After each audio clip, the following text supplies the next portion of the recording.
Hey guys, it's me, mochii.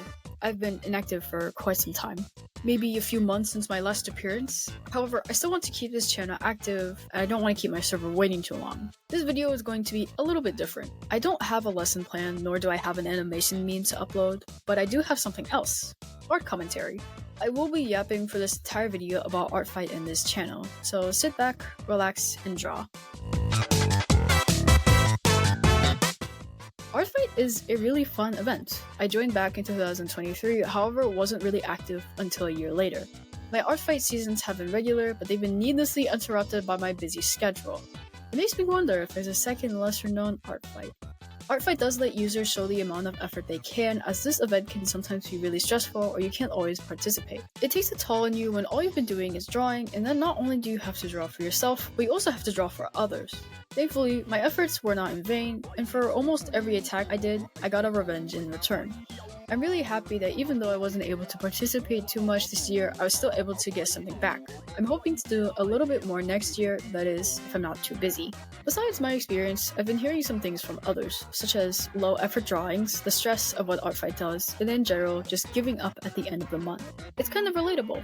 Attacking on Artfight can feel underappreciated. It's good to remember that Artfight is a gifting game and not a trading game, therefore you won't always get art in return, especially if the person you're attacking isn't that active. However, if you did receive an attack, please make sure to comment and thank the artist for that art. They did it for free and out of love for the game.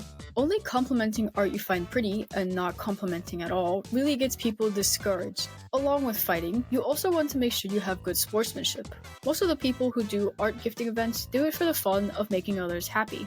This Artfight is supposed to be a fun and simple event, which means avoid farming points, using AI, or tracing. And by the way, when I say farming points, I'm referring to works that have very low effort drawings or mislabeled pieces. I believe that's the reason why the simple shape category was made and why Artfight added a 100 character limit, because someone tried to make a 3000 worm attack. Also, apparently people have noticed we aren't rating our art correctly, ignoring the polishing button and undermining the amount of effort we showed. I feel like a victim of this. As a very simple reminder, don't undervalue yourself. You worked hard.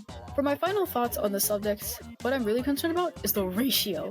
This is probably one of the first times I've ever seen a 50-50 on both sides. Last year, there was an obvious ratio. Seafoam had no hope. But this year, I'm just really hoping that Team Crystals wins. As of recording, there's only 4 minutes left on the clock, and I'm hoping that my team will clutch. There isn't too much to be said. I've been super busy with commissions and prioritizing that over my YouTube channel. Making high quality art, which I've been doing for every video, every month, feels like a burnout. I'm also slowly finding an art style. Not a performative art style, but something I'm comfortable with. For a long time, I wanted to reach the goal of realism or semi-realism, as I thought that depicting things realistically would be all I needed in art. But that takes resilience, something I'm not used to. And so I sat by myself and thought, do I really want to spend more than 5 years learning an art style when I've got mostly everything I need? I know how to do a lot of basic things in art, and on top of that, I'm self-taught, which means all this effort really shows how far I went to learn.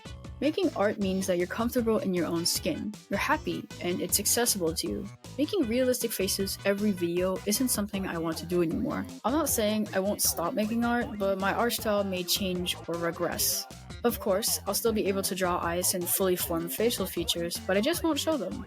My art style is still considered semi-realism, but a lot of things will be heavily stylized in order to make me feel comfortable.